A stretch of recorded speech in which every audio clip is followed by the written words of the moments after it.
സ്വാഗതം. Very good morning. Have A nice day.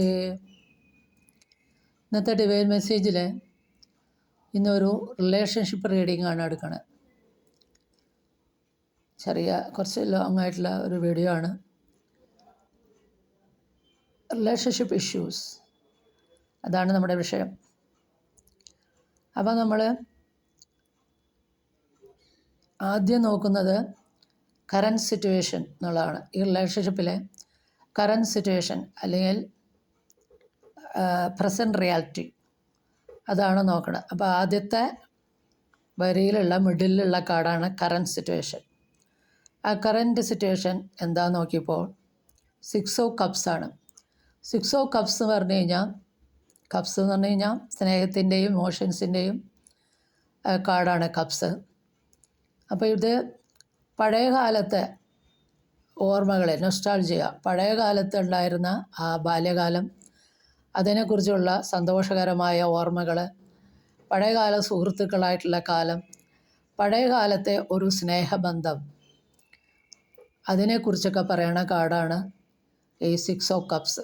പഴയ കാലത്തുള്ള സന്തോഷകരമായ ആ സ്ഥലങ്ങളൊക്കെ ഒന്ന് സന്ദർശിക്കാൻ കഴിയുക, അല്ലെങ്കിൽ പഴയ കാലത്തെ സുഹൃത്തുക്കളെ വീണ്ടും കോണ്ടാക്റ്റ് ചെയ്യാൻ പറ്റുക, അതല്ലെങ്കിലും പഴയ കാലത്ത് ഒരു സ്നേഹബന്ധം, അതിനെക്കുറിച്ചൊക്കെ ഉള്ള ഒരു സന്തോഷകരമായ ഓർമ്മകളെ അയവിറക്കുന്ന ഒരു കാർഡാണ്, നൊസ്റ്റാൾജിയയുടെ ഒരു കാർഡാണ് 6 ഓഫ് കപ്സ്.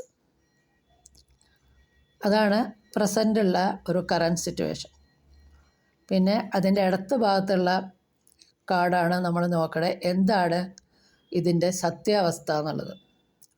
ട്രൂത്ത് എന്താ നോക്കുമ്പോൾ 2 ഓഫ് പെൻറ്റക്കിൾസ് ആണ് പറയുന്നത്. 2 ഓഫ് പെൻറ്റക്കിൾസ് പറഞ്ഞു കഴിഞ്ഞാൽ ഒന്നോ അതിലധികമോ കാര്യങ്ങൾ ഒരേ സമയത്ത് ചെയ്യുമ്പോൾ ഉണ്ടാവുന്നുള്ള ടെൻഷൻ. പ്രത്യേകിച്ച് ഇവിടെ 2 ഓഫ് പെൻറ്റക്കിൾസ് എന്ന് പറയുന്നത് രണ്ട് അതിലധികമോ കാര്യങ്ങൾ ഒരേ സമയത്ത് ചെയ്യുമ്പോൾ ഉണ്ടാകുന്ന ടെൻഷൻ. പിന്നെ പണസംബന്ധമായി ധനപരമായിട്ടുള്ള നീണ്ടുപോകുന്ന പ്രതിസന്ധി, അതായത് ബാലൻസ് ചെയ്ത് കൊണ്ടുപോകാനായിട്ട് വളരെയധികം കഷ്ടപ്പെടുന്ന ഒരു കാർഡാണ് 2 ഓഫ് പെൻറ്റക്കിൾസ്. ഒന്നോ അതിലധികമോ കാര്യങ്ങൾ ഒരേ സമയം കൊണ്ടുപോകുമ്പോൾ ഉണ്ടാകുന്ന ടെൻഷൻ, പിന്നെ കൂടാതെ സാമ്പത്തികമായ പ്രതിസന്ധി, അതുമൂലമുണ്ടാവുന്ന ടെൻഷൻ. അതാണ് ഇതിലുള്ള സത്യം.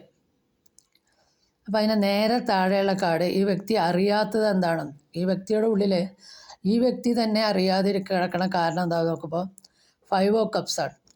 അതായത് നമ്മൾ നേരത്തെ പറഞ്ഞു കറൻറ്റ് സിറ്റുവേഷൻ നമ്മൾ കണ്ടത് 6 ഓഫ് കപ്സ് ആണ്.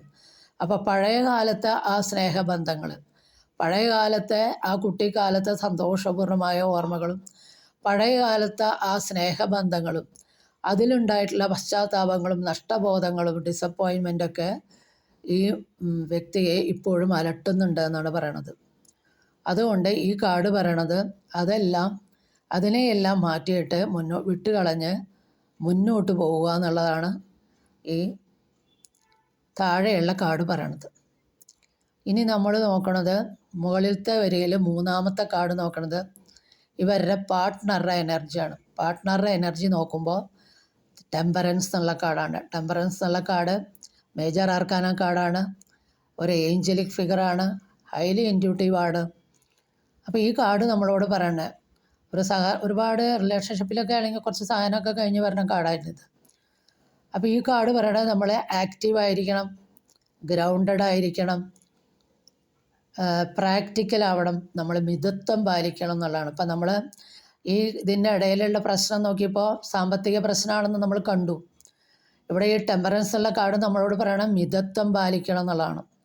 കാമാവണം, പ്രാക്ടിക്കലാവണം, അതേസമയം ആക്റ്റീവ് ആവണം, അതേസമയം മിതത്വം പാലിക്കണം എന്നുള്ളത്. നമ്മൾ കൊറോണ സമയത്തൊക്കെ ഒരുപാട് മിതത്വം പാലിച്ച ആൾക്കാരായിരുന്നു അല്ലേ. അപ്പോൾ ലൈഫിൽ നമ്മൾ മിതത്വം പാലിക്കണം എന്നുള്ളതാണ് ഈ പാർട്ട്ണർ എനർജിയിൽ വന്നിരിക്കുന്നത്. ഇനി ഏറ്റവും മുകളിലുള്ള കാർഡ് ഹയർ സെൽഫ് എന്താണ് നിങ്ങളോട് പറയുന്നത്. യൂണിവേഴ്സ് പറയണത് എന്താണ്? Higher self. നിങ്ങളുടെ ഹയർ സെൽഫ് നിങ്ങളോട് പറയുന്നത് ഡെത്ത് എന്നുള്ള കാർഡാണ്. ഡെത്ത് എന്നുള്ള കാർഡ് മരണം എന്നുള്ള അർത്ഥമല്ല. ഡെത്ത് എന്നുള്ള ട്രാൻസ്ഫോർമേഷൻ, മാറ്റങ്ങൾ. അതായത് ഈ ബന്ധങ്ങളിലുണ്ടാവുന്ന വെല്ലുവിളികൾ, പ്രതിസന്ധികളെ നിങ്ങൾ തുറന്ന മനസ്സോടെ സത്യസന്ധതയോടുകൂടി അതിനെ നേരിടുകയും മാറ്റങ്ങളെ ഉൾക്കൊള്ളാൻ ശ്രമിക്കുകയും വേണം എന്നുള്ളതാണ് ദ ഡെത്ത് എന്നുള്ള കാർഡ് പറയണത്. അതായത് തുറന്ന മനസ്സോടെ സത്യസന്ധതയോടെ ആശയവിനിമയം നടത്തി മാറ്റങ്ങളെ ഉൾക്കൊള്ളാൻ വേണ്ടി ശ്രമിക്കുക എന്നുള്ളതാണ് ഈ ഡെത്ത് എന്നുള്ള കാർഡ്. അതായത് ട്രാൻസ്ഫർമേഷൻ ആവശ്യമാണ് എന്നുള്ളതാണ്. ഇനി ആ മിഡിലെ റോയിലെ ഏറ്റവും താഴെയുള്ള കാർഡ്, എന്താണ് ഇതിൻ്റെ റീസൺ നോക്കുമ്പോൾ 7 ഓഫ് പെൻറ്റക്കിൾസ് ആണ്. നമ്മൾ എക്സാമ്പിൾ കാണിച്ച ഒരു കർഷകനെടുക്കാം. ഒരുപാട് കഷ്ടപ്പെട്ടിട്ട് വിളവെടുപ്പിന് സമയമായി, പക്ഷേ അതിൻ്റെ റിസൾട്ട് കിട്ടുന്നില്ല. അതായത് തൻ്റെ കരിയറിൽ ഹാർഡ് വർക്ക് ചെയ്ത് ഡെഡിക്കേഷനോടെ മുന്നോട്ട് പോകുമ്പോഴും ഒരു പുരോഗതി കാണുന്നില്ല. അതിനുള്ള റിസൾട്ട് കിട്ടാതെ ക്ഷമ നശിച്ച് മടുപ്പോടു കൂടി ഇരിക്കുന്ന ഒരു കാർഡാണ്. പക്ഷേ ഈ കാർഡ് പറയണത് ക്ഷമ ആവശ്യമാണ്. നിങ്ങൾക്ക് തോന്നും ഇത് നിർത്തി വേറെ എന്തെങ്കിലും കാര്യങ്ങൾ ചെയ്താലോ, പക്ഷെ അതിൻ്റെ ആവശ്യമില്ല.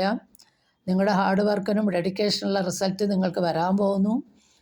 കുറച്ചും കൂടി ക്ഷമിക്കേണ്ടത് ആവശ്യമാണ്. തീർച്ചയായിട്ടും നിങ്ങളുടെ ഈ കരിയറിൽ നിങ്ങളുടെ കഠിനാധ്വാനത്തിന് ഡെഡിക്കേഷനും നിങ്ങൾക്ക് സക്സസ്സും കിട്ടും, അതിനുള്ള റിസൾട്ടും നിങ്ങൾക്ക് കിട്ടും. പക്ഷേ കുറച്ച് ക്ഷമയോടെ കാത്തിരിക്കേണ്ടത് ആവശ്യമുണ്ട് എന്നുള്ളതാണ് ഈ 7 ഓഫ് പെൻറ്റക്കിൾസ് എന്നുള്ള കാർഡ് പറഞ്ഞത്. പെൻറ്റക്കിൾസ് തന്നെയാണ് വന്നിരിക്കുന്നത്, സമ്പത്തിൻ്റെ കാർഡാണ് പെൻറ്റക്കിൾസ്.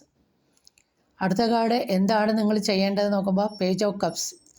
പേജ് ഓഫ് കപ്സ് പറഞ്ഞു കഴിഞ്ഞാൽ നിങ്ങളിലെ ആ ഒരു ക്യൂരിയോസിറ്റീൻ്റെയും ക്രിയേറ്റിവിറ്റിയും കാണിക്കുന്ന ഒരു കാർഡാണ്. അപ്പോൾ നിങ്ങളുടെ ക്രിയേറ്റിവിറ്റി അനുസരിച്ച് നിങ്ങളിലേക്ക് വരുന്ന ആ അവസരങ്ങളെ, ആ മാറ്റങ്ങളെ, പുതിയതായ അവസരങ്ങളെ, പുതിയ തുടക്കങ്ങളെ സൗഹൃദപരമായി നേരിടുക എന്നുള്ളതാണ് ഈ പേജ് ഓഫ് കപ്സ് എന്നുള്ള കാർഡ് നിങ്ങളോട് പറയേണ്ടത്. നിങ്ങളുടെ പുതിയ ക്രിയേറ്റിവിറ്റി ഉപയോഗിച്ച് പുതിയ അവസരങ്ങളെ നിങ്ങൾ റിസ്ക് എടുത്തിട്ട് ഉപയോഗപ്പെടുത്തുക എന്നുള്ളതാണ് പേജ് ഓഫ് കപ്സ് എന്നുള്ള കാർഡ് പറയണത്. അപ്പോൾ ബോട്ടം ഓഫ് ദ ഡക്ക് എടുത്തപ്പോഴും വന്നത് 4 ഓഫ് പെൻറ്റക്കിൾസ് ആണ്. അപ്പോൾ ഇവിടെ പണമാണ് പ്രശ്നം. 4 ഓഫ് പെൻറ്റക്കിൾസ് പറഞ്ഞു കഴിഞ്ഞാൽ പണസംബന്ധമായിട്ടുള്ള അരക്ഷിതാവസ്ഥ, ബാലൻസ് ചെയ്ത് കൊണ്ടുപോകാനുള്ള ബുദ്ധിമുട്ട്, പണം നീക്കി വയ്ക്കാനില്ലാത്ത അവസ്ഥ വരികയാണ്. അപ്പോൾ വരവ് ചെലവ് കണക്കുകളെ ബാലൻസ് ചെയ്ത് കൊണ്ടുപോകാൻ വേണ്ടി ശ്രമിക്കുക എന്നുള്ളതാണ് ബോട്ടം ഓഫ് ദ ഡക്കിൽ കാർഡ് പറയണത്. അപ്പോൾ ഇവിടെ വന്നു മിതത്വം പാലിക്കുക എന്നുള്ളതും നമുക്കിതിൽ വന്നു. അപ്പോൾ ഇതിൽ ഓവറോൾ പറയുകയാണെങ്കിൽ കഴിഞ്ഞ കാലത്തെ പഴയ കാലത്തെ ആ കുട്ടിക്കാലത്തെ ബാല്യകാല സ്മരണകളും പഴയ കാലത്തെ സ്നേഹബന്ധം അതിൽ മുങ്ങിക്കിടക്കാതെ അതിനെയൊക്കെ വിട്ടിട്ട് ഒന്നും അതിലധികമോ കാര്യങ്ങളിൽ ഏർപ്പെടാതെ ഏതെങ്കിലും ഒരു കാര്യത്തിൽ മുൻഗണന കൊടുത്ത് അതിൽ ഫോക്കസ് ചെയ്ത് മുന്നോട്ട് പോയി ബന്ധങ്ങളിലെ വെല്ലുവിളികളെ പരസ്പരം ആശയവിനിമയം നടത്തി മാറ്റങ്ങൾ ഉൾക്കൊണ്ട് മിതത്വത്തോടെ തൻ്റെ വർക്കിൽ അല്ലെങ്കിൽ കരിയറിൽ കുറച്ചും കൂടി ക്ഷമയോടുകൂടി ആ ഗുഡ് റിസൾട്ടിന് വേണ്ടി കാത്തിരിക്കുകയും പുതിയ ആശയങ്ങളെയും പുതിയ അവസരങ്ങളെയും തൻ്റെ ക്രിയേറ്റിവിറ്റിക്ക് അനുസരിച്ച് വരുന്ന പുതിയ അവസരങ്ങളെ സൗഹൃദപരമായി നേരിടാൻ ആയിട്ട് തയ്യാറാവുക. അതുപോലെ തന്നെ ധനപരമായ കാര്യങ്ങളിൽ ബാലൻസ് കൊണ്ടുവരിക എന്നുള്ളതാണ് ഇതിൻ്റെ ഗൈഡൻസ് ആയിട്ട് ടാരോയുടെ ഗൈഡൻസ്. ഇതിലിപ്പോൾ അത്ര സംസാരിച്ച് തീരാവുന്ന കാര്യങ്ങളേ ഉള്ളൂ. അത്ര വലിയ തരത്തിലുള്ള ഇഷ്യൂസൊന്നുമില്ല. ഇതും ലൈഫിൻ്റെ ഓരോ ഭാഗങ്ങളാണ്. അങ്ങനെ വിചാരിച്ച് ഇത് മുന്നോട്ട് പോകും. അപ്പോൾ ഇതൊരു ജനറൽ റീഡിംഗ് ആണ്. ഇത് നിങ്ങൾക്ക് റെസനേറ്റ് ചെയ്യുകയാണെങ്കിൽ please do subscribe, like and share. Thank you.